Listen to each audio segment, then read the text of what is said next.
Hey guys, Thomas here with Neoseeker here at E3 2019. We got a sneak peek of Dying Light 2. I'm here with Colonel. He's one of the game developers. He's going to give us a little bit more insight about the game coming out. Colonel? Yeah, how you doing? Yeah, so can you tell us a little bit about the factions? I'm really curious about the factions. So there are two main factions in the game. You can play with this, like the peacekeepers, as you said. They're like they're using Iron Fist to rule the world, and the other one is the scavengers. So those two main factions, they have different ideas on how to recreate the humanity, how to recreate the civilization that was fallen, that lost their fight to the infected. But there are also many small groups. What you've seen in the demo, one of them, the Renegades, they have very different idea, but they are smaller groups with not that impact on the city itself. So during the game, can you align yourself with one group, or can you go back and forth between the two main groups? The player character, Aiden Caldwell, he has a outsider mentality. So he doesn't really want to join the faction, but he can like help them, do some quests for them, do some activities that will help those factions. But he's not really trying to join one or the other. Yeah, but the choices you make with Aiden, that changes the game world, right? Yes, basically we treat Aiden as a vessel, because we passing the moral compass to the players. So each Aiden can be completely different based on the choices they made in the game. That's cool. A lot of replayability, right? Yeah, of course. We know right now already that after finishing the game for the first time, you see perhaps 50% of the content. Oh, 50% of the content. And then also, let's talk a little about the night cycle, because Dying Light is always known for the harder zombies at night, so it's changed a little bit in Dying Light 2, right? Can you explain a little about the day and the night between the humans and the zombies? There's one rule that changed. The night is for the infected and the day is for humans. So during the day you see the humans that are trying to loot everything what's left there out in the city.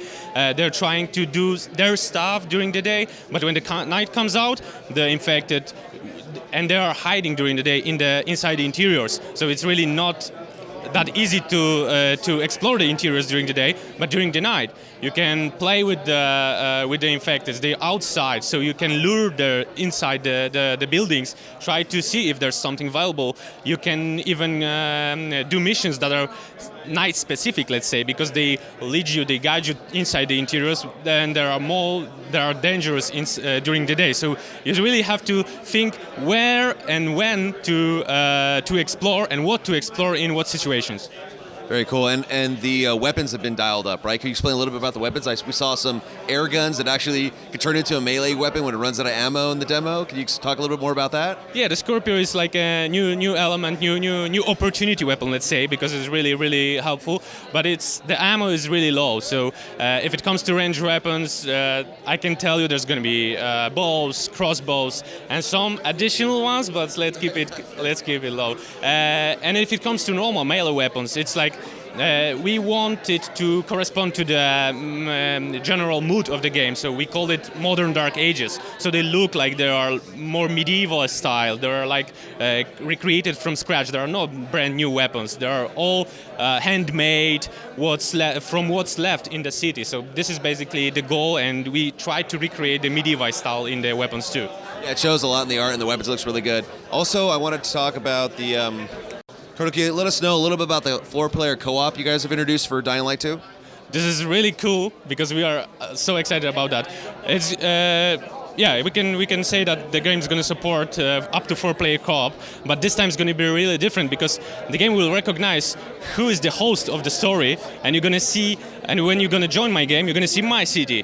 So the other day, when I'm going to join your game, I'm going to see how you shaped your city with your decisions. What are the other additions you have? What changes did your story and your choices brought to your world, and how it looks at the very end? So we think that it's the way to go with the choices and consequences as a narrative sandbox. Yeah. That's probably the best way to play the game too, right? Because then you could see the other choices in real time to your choices. Yes, and then you will not skip the 50% of the content you're gonna have during the first playthrough, but then you can discover other things, like other locations, other enemies even, that will show up in different worlds, in different cities.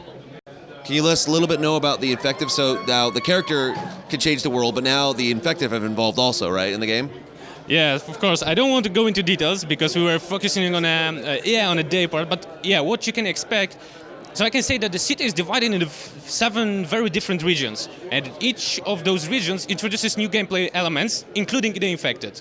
So you can expect many different new enemies that's going to show up in the game, but also to